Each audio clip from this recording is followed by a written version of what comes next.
Hey everyone, it's been a long time since I have set up the studio and recorded a video, and I'm happy to be here. I want to tell you about some of the books that I bought in the last half of 2021. I hope that you get your notebooks out because there are many, and I hope that you enjoy.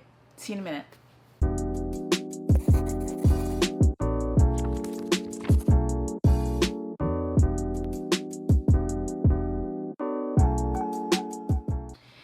Hey everyone, thank you very much for watching, and if you are new to ONYX pages, please make sure to hit that subscribe button and hit the bell for notifications, and make sure to let me know in the comments whether you have any of these books, whether you have read them, whether you liked them, and anything else that you would like to share.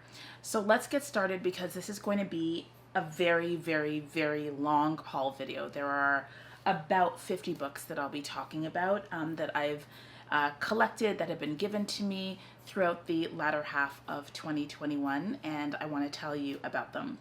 Okay, I will say that when I first started, I wanted to set these up in terms of genre. And then I did the What's in a Genre panel that Chloe from Thistle and Verse put together, and you'll see the card up here for that panel. And I realized that, you know what, I do believe that genres are very important. I'm making some room on my little table here so I can stack the books as I go through them. But I don't want to be too religious about genres, because a lot of Black science fiction and fantasy tends to be very genre bendy, genre confusing. So while there are going to be some books that will be very easy to categorize, I don't want you to get too caught up in how the genres are explained. But with that, let's get started with the first stack of books. I will move them closer to me. And what I'm going to try to do in this haul is I want to tell you not only about the books themselves, but also how I found out about them, what I'm looking forward to in reading them. I might talk about some of the covers if they really draw my attention, and so we'll try to give as much context as possible. So in absolutely no particular order, we've got the first book, which is The Poison Heart by Kalynn Bayron. So this was published by Bloomsbury. And of course, let me just get my little sticky, because I have stickies so these stickies are from the Festival of Literary Diversity. I was one of their influencers in 2021. So I've made some notes. These notes, I don't know if you're familiar with, what is their name? They're a booktuber, like an OG booktuber. Oh, I forgot their name, but I will link them up here too. But they do their reviews on Instagram using sticky notes. It's like a sticky note review, and I think they're really great. So, I forgot their name. Anyway, all right. So I got this because I really enjoyed Cinderella is Dead. And I love fairy tale retellings, and I thought, you know what, this would be a great opportunity to read more of Kalynn Bayron's work. And to be honest, I was very much attracted to this beautiful cover. All right, so what I have written down here, I've already said most of the points. So I read and enjoyed Cinderella is Dead. I love this gorgeous cover. I particularly enjoy the glasses on the main character. Hi, Tommy. Hi, Jerry. I love the glasses on the character, and also the plants as well. And then if you look at the back, I also really enjoy crests. So on the back, there is a crest with Black women on it as well. So I like that. And when I read the synopsis, which I will in a second, I was really moved by the relationship between the main character and plants. The book was blurbed by Tracy Dion, who wrote Legendborn, which I really enjoyed this year as well.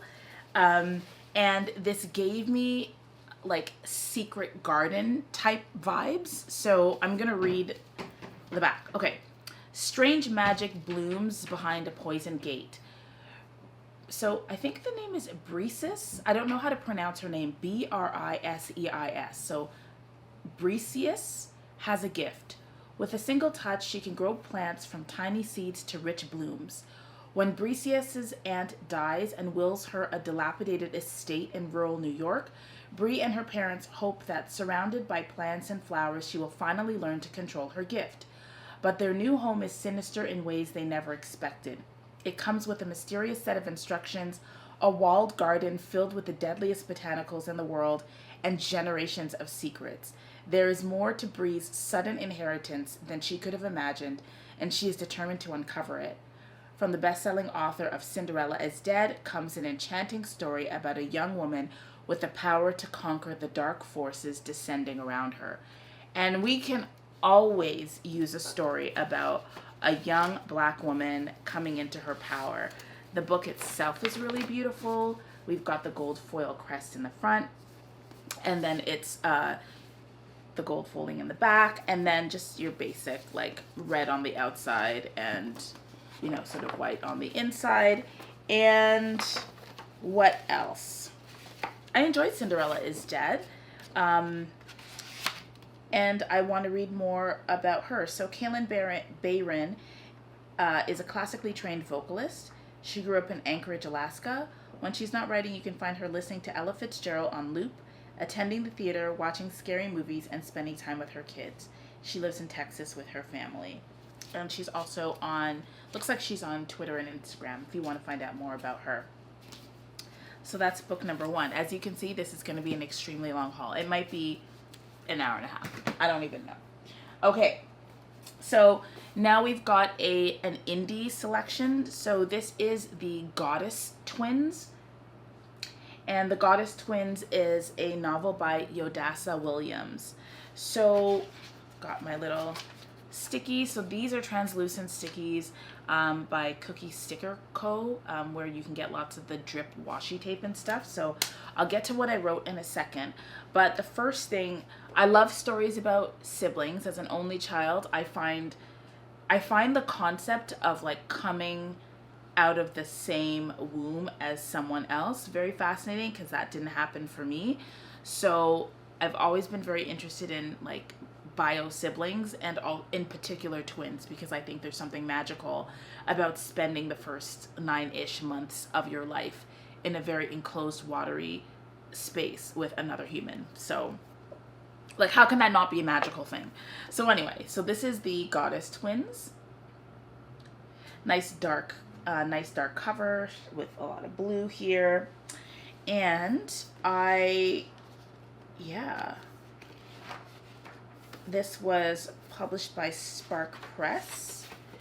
And Spark Press is an independent hybrid imprint focused on merging the best of the traditional publishing model with new and innovative strategies. It delivers high quality, entertaining, and engaging content that enhances readers' lives. They're proud to bring their market to a list of New York Times best-selling, award-winning, and debut authors who represent a wide array of genres. And it goes on. So, indie published, great. Okay, so this is what I've written. I found the inscription really charming. I love reading about magical twins. Twitches anyone? I love the fact that it takes place in the UK, USA, and that there's patois used in the text. I'm not sure about this idea of the fates, but I'm really curious. There's a missing parent trope. Maybe, you know what, maybe I should read the description first and then tell you what was intriguing. So, it's just days before your 18th birthday, but now your mother is missing and suddenly you have supernatural powers. What would you be willing to face to discover the truth of who you really are? Black identical twins Aurora and Arden find their Midwest life thrown into a crapshoot when their famous mother disappears and they suddenly find themselves with uncontrollable powers. Searching for answers and determined to rescue their mom, the sisters travel to London, where they unearth truths that threaten to extinguish their bond and demolish their strength as individuals. Can the twins trust their beguiling new British cousins when they barely trust one another? Should they heed the warnings of their immortal grandmother, a patois-speaking goddess who says she's friendly with the fates and can see inside a person's very soul? These goddess twins must work together, master their powers, and unveil a horrifying century-old family mystery if they want to reach 18 or see their mother ever again. Okay, so now I'll go back and tell you what I loved about this. So I love the fact that it takes place in the UK, US, that there's a patois-speaking immortal grandmother, always great. And I feel like as somebody who didn't know my grandmothers very well, so the fact that the grandmother in this story is immortal is a compelling fact for me. There's also the missing parent trope, like What Happened to My Mom. That was also in Hurricane Child, and a number of other books. It was in Hurricane Child, there was a missing mom. There was also a recently deceased mom in, oh goodness, what was it? The Jumbies. Yeah, there's a lot of like missing mom far away, disconnected from mom. Certainly in the Broken Earth trilogy. So I like the missing parent trope.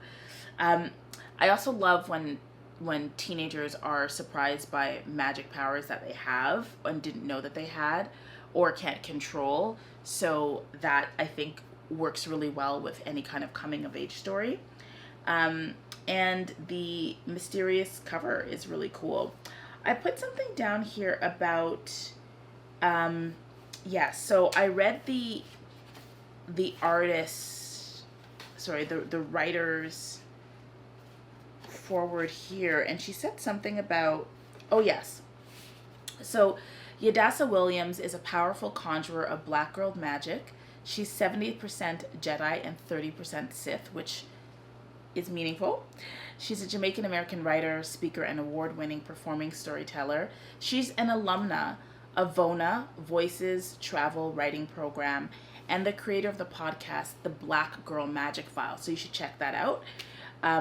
Yodasa, her short form is Yoda of her name, launched Writers Emerging, a wilderness writing retreat for women of color and non-binary people of color. So first of all, shout out for really expanding how she articulated gender there. So a writing workshop, so it's a writing retreat for women of color and non-binary people of color.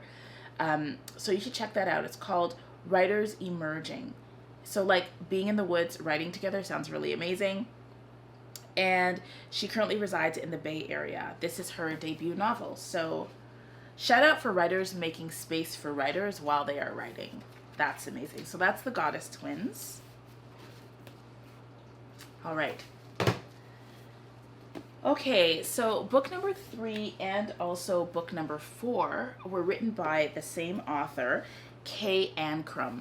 And there's a lot to say about both of these. So I'm going to start with The Weight of the Stars because I'm going to start with The Wicker King because, did that come out first? Let me see. I think so. So this is, I have here written October 2021, but I want to make sure that is the actual release. No, this is a 2017 release, and this one is a 2019 release. Okay, so The Wicker King came first, and is written by Kay Ankrum. So let me just read the back first. August is a misfit with a pyro streak, and Jack is a golden boy on the varsity rugby team, but their intense friendship goes way back. It's something they keep for themselves, and they rely on each other for survival. When Jack begins to see increasingly vivid hallucinations, August decides to help Jack the only way he knows how, by believing him, and by believing in the fantasy kingdom that creeps into the edges of the real world. Jack leads August on a quest to fulfill a dark prophecy, and together they alienate everyone around them as they struggle with their sanity, free falling into a surreal fantasy world that feels made. Bleh. Jack leads August on a quest to fulfill a dark prophecy, and together they alienate everyone around them as they struggle with their sanity, free falling into a surreal fantasy world that feels made for them. In the end, each one must choose his own truth. So that's The Wicker King. Now, Kay Ankrum grew up in Chicago, Illinois, under the illusory rigor of the Chicago public school system. Whew, that's a read. She attended Dominican University to study fashion merchandising, but was lured into getting an English degree after spending too many nights in experimenting with hard literary criticism and hanging out with unsavory types like poetry students. Currently, she lives in Andersonville and writes books at work when no one is looking. All right, so what did I love about this? So, The Wicker King. So this was published by Squarefish Macmillan. I really enjoyed the cover too. It was really interesting with the gold foil. It's kind of like the pictures recede to the background, and then you've got the like gold foil markings in the front, and there are two boys on the cover, but one is toward the back, and they appear to be two white boys. They may or may not. Ankrum is not white, so I'm intrigued by race, of course, as I always am. So this I would describe this as a dark fantasy, speculative. The pages are really pretty, and I'll show you in a second why. I love that it was a psychological fantasy, very, very cerebral, because I guess most of the story takes place inside the head of one or more of the main characters, which reminds me of Freshwater, so I'm wondering if I'm going to get some Freshwater vibes there. So I'm just really curious. I also like stories about mental health and the blurring of the lines of what's real, what's not real, what's created, why that even matters, and that connects to what Dr. Sami Shak was talking about in Body Minds Imagined, which is a book about disability and race in the speculative works of Black women. So, okay, so just take a look at the inside of this book, okay? So you've got illustrations. Check out what's happening on the cover, the corner of the pages. Do you notice something? You notice anything about these pages getting darker and darker? And oh my gosh. So basically what happens in this story is that I think that the pages get darker as the story does, which, what? I've never seen this before. So I'm ready for it. There are different fonts. There are things like photos. Just, it looks like this is going to be a very immersive read, and that makes me super excited. All right. So then we have what I think is the second book by Ankrum. This is called The Weight of the Stars. And I'll read the back. Ryan Bird dreams of traveling across the stars, but a career in space isn't an option for a girl who lives in a trailer park on the wrong side of town. So pause there. We've got class and access to travel, interstellar travel, and I think what we're seeing right now in the world is the fact that certain people are literally dreaming that they will be able to fly to Mars. So we've got families that have bought tickets for generations ahead, so that when these space shuttles are ready for travel, like leisure travel to different planets, they've already purchased these tickets. Like, that's a thing you can do right now. So I think the idea of talking about who will get to travel, who will be left behind, what that all means, those are really important questions, and they're connected to questions about class and gender and race and all of these things. So I find that really interesting. So Ryan becomes her circumstances and settles for acting out and skipping school with her delinquent friends. One day she meets Alexandria, a furious loner who spurns Ryan's offer of friendship. After a horrific accident leaves Alexandria with a broken arm, the girls are brought together despite themselves, and Ryan learns her secret. Alexandria's mother is an astronaut who volunteered for a one-way trip to the edge of the solar system. Every night without fail, Alexandria waits to catch radio signals from her mother, and now it's up to Ryan to lift her onto the roof day after day until the silence between them grows into friendship and eventually something more. So I feel like we're gonna get a little bit of romance, friends to girlfriends, maybe I wouldn't say friends to lovers because they don't need to be lovers. So yes, so this was also published by Squarefish Macmillan, and again, we've got a queer romance. We've got this sort of darkness happening. I'll also show you the pages in a second. There's a sweetness also to this that kind of reminds me of Sound of the Stars by Alicia Dow. I love this idea of a romance blooming in a really kind of inarticulable way. And of course, we've got pretty pages, a witty bio, and poetry on the inside. So a little secret, if you have any books by Kay Ankrum, I would suggest you read the inside page where it has all the publication and copyright information, because Ankrum has these secret poems on the inside of her book. So this one says, "We are all dust, just waiting to return to dust. Treat this book kindly as you would yourself, because when our sun burns all into one, it will be." What? So she's got poetry, they've got poetry inside the book, and probably other little secret Easter eggs as well. But again, check out the pages, right? So we've got interesting markings on the outside of the pages, which might mean something as well. I don't know, but if you look at the book itself, you've got that. All right. That's pretty cool. So those are two works by Kay Ankrum. All right. So the next ones, actually, I'm going to pair these two because they've got elements that I realize I really love, which is the element of a carnival. Okay, I like carnivals.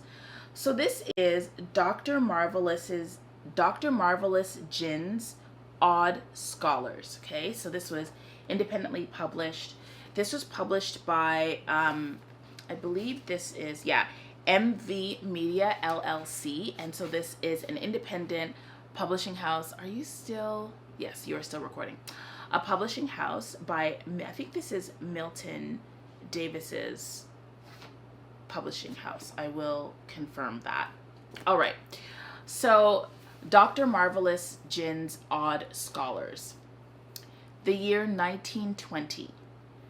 When famed magician Dr. Marvelous Jin selects a motley crew of talented teens to tour her theme park of magic and mythological creatures, all are elated for the opportunity.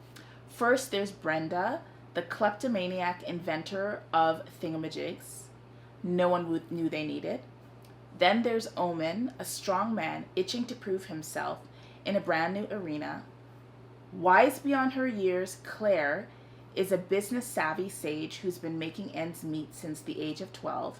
And finally, there's Elliot, the chemistry whiz who believes he's one ingredient away from concocting a cure for bigotry.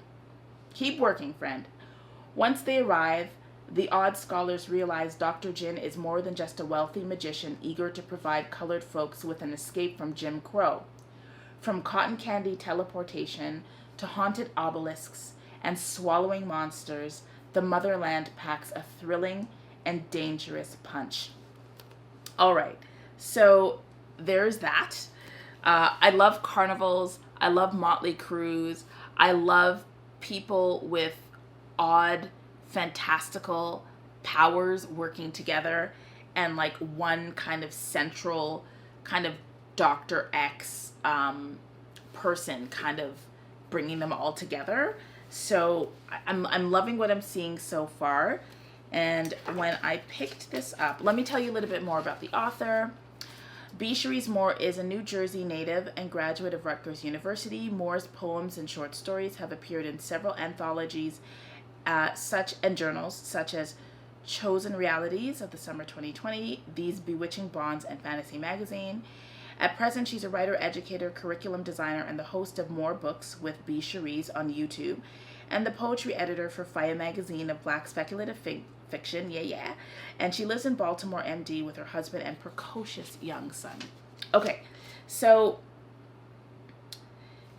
the cover of this book has a lot of like collage elements to it. So what I loved about this was the fantasy combined with historical fiction. I found out about this because Chloe from Thistle and Verse, who's also one of the leads for the solar powered Afrofuturism slow reading group, talked about it on our Facebook page, and so I saw this. I think carnivals are magical. I also think that there are more to carnivals than meet the eye. They can be sort of portals to fantasy worlds, all sort of packed into a small space. And also, African descended folks in the diaspora have often been seen as like weird and strange and oddly magical, but in a way that meant that they were being kept. And so there's just something dark about carnivals that I think needs to sort of be explored. Also, carnivals have been places where people with disabilities have been seen as lesser than human, ridiculed, confined. And so I think there's something powerful about reclaiming that narrative. And yeah, so traveling circuses and odd, strange things will be happening in this book. So loving that. So I'm looking forward to that. And then another book that has a sort of carnival theme is Bacchanal by Veronica G. Henry. And what I will say about this is that if you want to learn more about Veronica's book, you should check out, or more about Veronica, you should check out the interview that Veronica did with Zinn Rocklin, who wrote Flowers of the Sea, which I'll be talking about. Maybe I'll just talk about it next if I can find it in this pile. Yes. Yeah, Flowers for the Sea. I'll talk about that next. All right, so I received this copy of the book from Veronica Henry. So thank you very much, Veronica, for giving me a copy of this book. I am interested in it for a lot of reasons. Again, we've got a dark carnival kind of element to it. So let me read the blurb, then I'll read a little bit more about Veronica, and then I'll tell you what I'm interested in. So, it was blurbed by P. Jelly Clark. So you always know when P. Jelly Clark is involved, it's a good thing. It's a very good thing. All right. So, abandoned by her family, alone on the wrong side of the color line, with little to call her own, Eliza Meeks is coming to terms with what she does have. It's a gift for communicating with animals, which, yes. To some, she's a magical tender. To others, a she-devil. To a talent prospector, she's a crowd-drawing oddity. And the Bacchanal Carnival is Eliza's ticket out of the swamp trap of Baton Rouge. Among fortune tellers, carnies, barkers, and folks even stranger than herself, Eliza finds a new home. But the Bacchanal is no ordinary carnival. An ancient demon has a home there too. She hides behind an iridescent disguise. She feeds on innocent souls, and she's met her match in Eliza, who's only beginning to understand the purpose of her own burgeoning powers. Only then can Eliza save her friends, find her family, and fight the sway of a primordial demon preying upon the human world. Rolling across a consuming dust bowl landscape, Eliza may have found her destiny. So that is the blurb, and I got a lovely card from Veronica G. Henry when I received a copy of the book. And just to let you know a little bit about her, Veronica G. Henry was born in Brooklyn, New York, and has been a bit of a rolling stone ever since. Her work has appeared in various online publications. She's a graduate of the Viable Paradise Workshop and a member of SFF. Veronica is proud to be of Sierra Leonean ancestry and counts her trip home as the most important of her life. She now writes from North Carolina, where she eschews rollerballs for fountain pens, thank you, and fine paper. Other untreated addictions include chocolate and cupcakes. For more information, you can visit her website, veronicahenry.net. Okay, so let me see if there's anything I haven't. So this is her debut work. I talked about loving carnivals as magical and wild places. A demon in plain sight. Yes, that's really interesting. And I also really like this whole like animal communication thing. So I want to learn more about this main character who can communicate with animals and how that's seen as a devilish thing. So looking forward to that. And then now I'm going to talk about Flowers for the Sea. So I received a copy, an ARC copy of, actually no, this isn't an ARC copy. Yes, this is an actual copy of Flowers for the Sea. So I had the opportunity to introduce Zinn Rocklin for their launch of Flowers for the Sea. And the launch was organized by SistahSciFi and Tor.com. So you'll be able to see that. I believe that it was recorded and it's available online. So of course, if you know anything about me, you know why I would be interested in this cover. We've got blue, shades of blue. We also have tentacles. Tentacles are important. They denote underwater things. So we've got tentacles, okay? And also the way that that they describe this is Rosemary's Baby meets Octavia E. Butler. So what is that? What does that even mean? So I'm looking forward to reading this. Okay, so survivors from a flooded kingdom struggle alone on an ark. An ark, people. This takes place on a boat floating in the ocean. Resources are scant, and ravenous sea beasts circle. Their fangs are sharp. Among the refugees is Iraxi, ostracized, despised, and a commoner who refused a prince. She's pregnant with a child who might be more than human. Her fate may be darker and more powerful than she can imagine. So, and then on the front, the byline is, "We are a people who do not forget." So that's super, yeah, I see you too, babe. So that's super interesting, and it's pretty short. I mean, it is a novella. It's 106 pages or 101 pages. So this would be like a quick sort of sit on your couch. Okay, you're going to hear noises. You're now going to hear some water. You're going to hear doors opening because we live in a small space. Tommy and I share space, right, Tommy? So it'll be fine. Just know if there are things happening, it's not a home invasion. It's just life happening. Tommy's making faces at me behind the camera. It's very not fair. You're gonna have to come around and say hello to the people if you keep doing that. Okay, so Flowers for the Sea by Zinn E. Rocklin. All right, so I think I might do 2 more and then I'll just pause and then reintroduce this because I know it's going to be a long time. You're funny. All right, so the next book is The Taking of Jake Livingston. I do enjoy this cover. I think that it's spooky and textured, and I love the look on this young person's face. Okay, so this was written by Ryan Douglas. Something terrible happened in my neighbor's house. It's getting cold too fast, like the entire winter is dropping here and now. A shadow comes down like a blanket of ice as I search my 4 pockets, slacks and hoodie. Where are my keys? There are moments when it controls me, the shadows, the darkness, moments where I become dizzy, undefined, just a floater like the failed tests in my classrooms. That's an excerpt that's on the back cover. And speaking of covers, yeah, this is just a basic blue inside cover. Okay, let me read the blurb. Living in 2 worlds is exhausting. Who's telling? So living in 2 worlds is exhausting, and no one knows this better than 16-year-old Jake Livingstone. His working-class, diverse neighborhood is a far cry from the world of St. Clair Prep, where he is one of the only black students constantly at the mercy of racist teachers and peers who don't understand him. So throwback to Slay, because this whole and Legendborn, right? Only black or one of few black students in a prep school. That is sort of the setting for a couple of books that I've read, and I actually like that.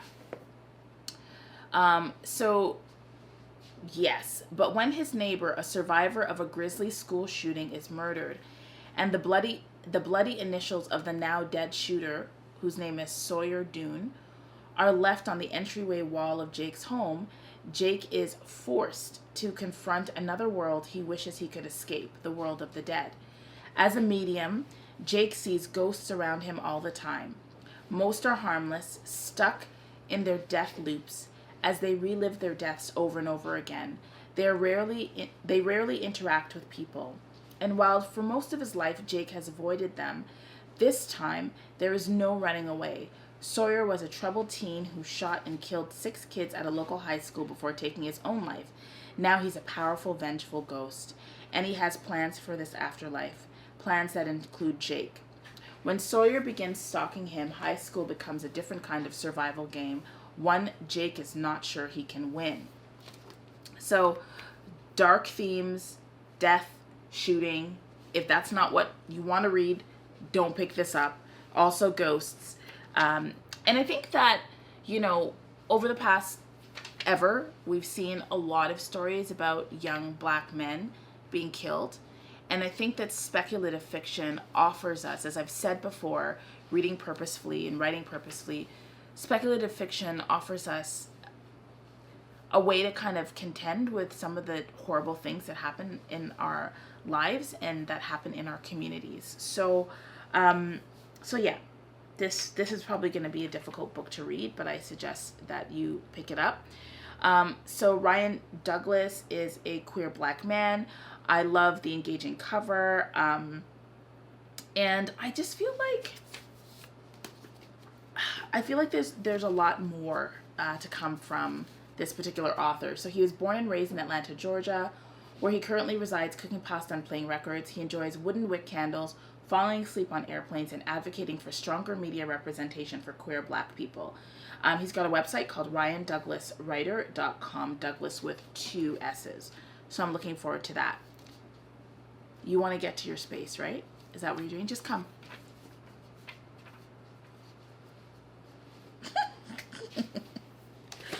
Okay, so this is The Taking of Jake Livingston. All right. The last, let me see. Yes, I'll do these 2, and then I'll sort of pause. All right. So this one, I have to say, just look at the person on the cover. Like, okay, the first thing that, this is bad. The first thing that attracted me to this cover was the cover.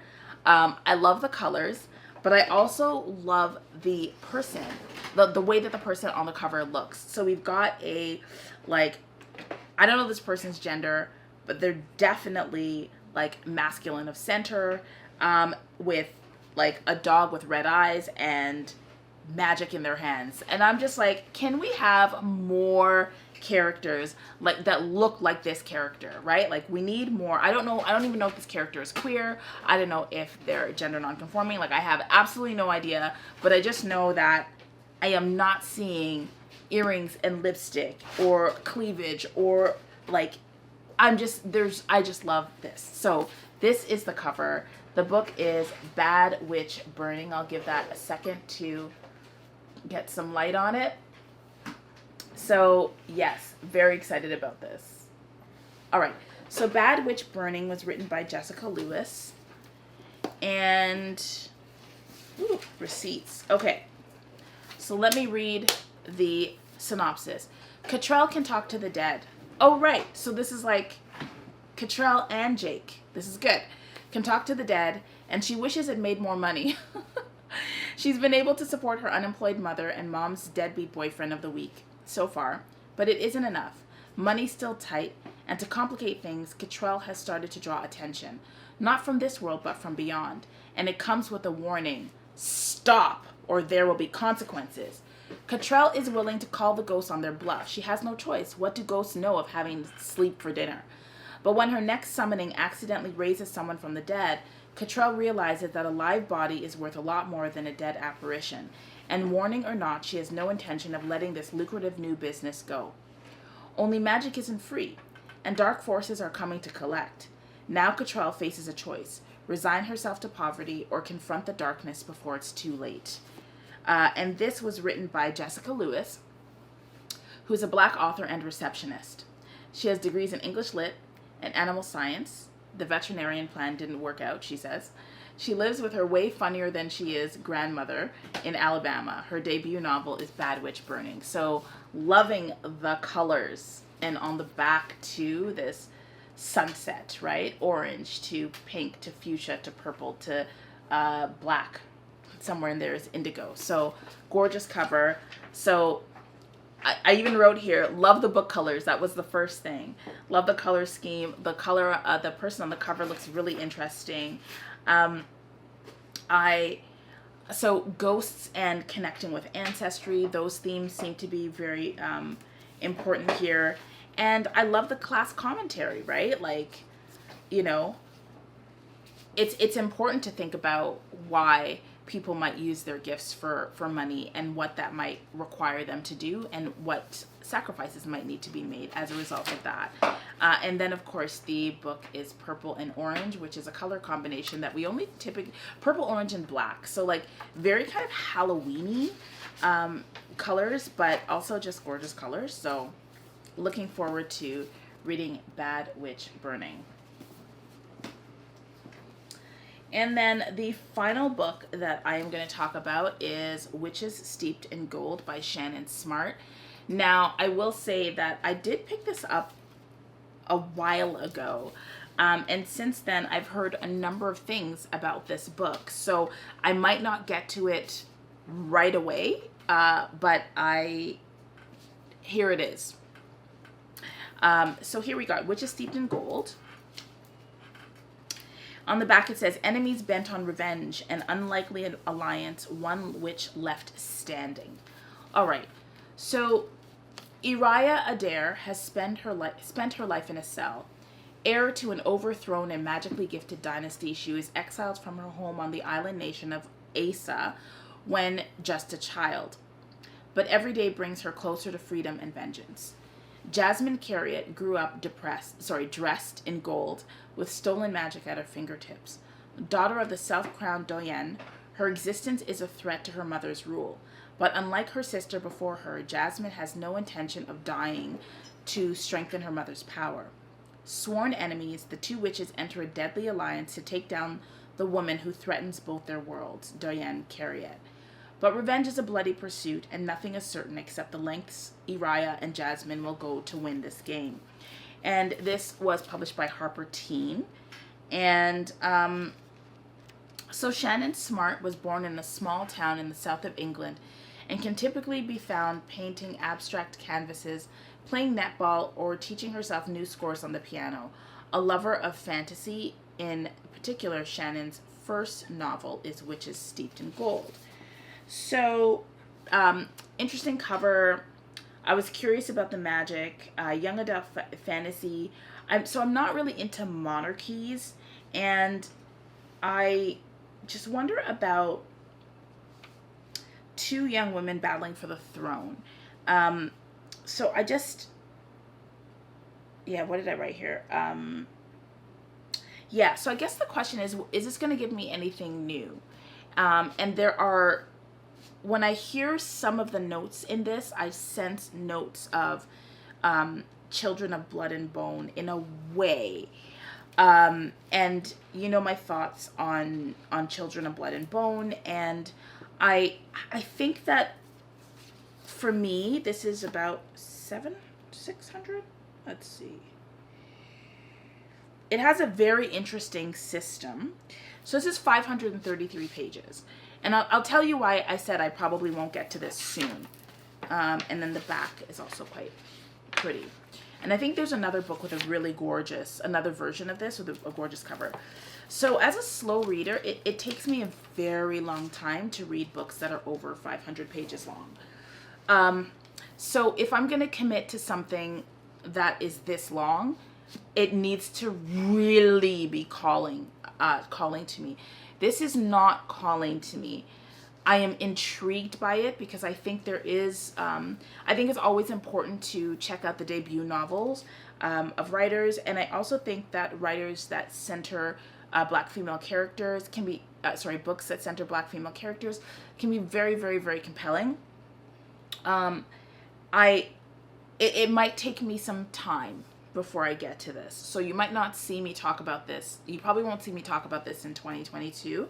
But I did pick it up because I was very intrigued, and I love books about witches, and I got very excited about the hype when I first found out about it, and I was like, yes, definitely something to read, even if it is for research purposes. All right, so I did mention that I was going to pause, and I might need to do this I might need to publish or post these videos in bursts, because I am only 2, 4, 6, I'm only like 10 books in, is it? 2, 4, 6, 8, yeah, I'm 10 books in, and this is almost 45 minutes long. So I'm gonna thank you very much for watching part 1 of this massive haul, and I hope that you join me in part 2. Please let me know if any of the books that I've talked about so far are interesting to you, if you've read any of them and want to let me know if you recommend them. Given my reading tastes, I'd be happy to hear from you in that regard. And can Tommy hear me? She can't hear me. She's wearing noise canceling earphones, earbuds, headphones. Woo, I need some tea. So if you've watched this all the way to the end, I would love a stack of books. And then I would also love an emoji that matches the color. This is going to be a lot. A stack of books and an emoji that matches the color of the book you're most interested in. Okay? And then in the comments, please let me know what you would, what you'd love to hear me talk about, what you think I should read, and what you think I should be interested in. All right. Thanks very much for watching. Remember to read with purpose, and I will see you in part 2 of this massive haul. All right. See ya.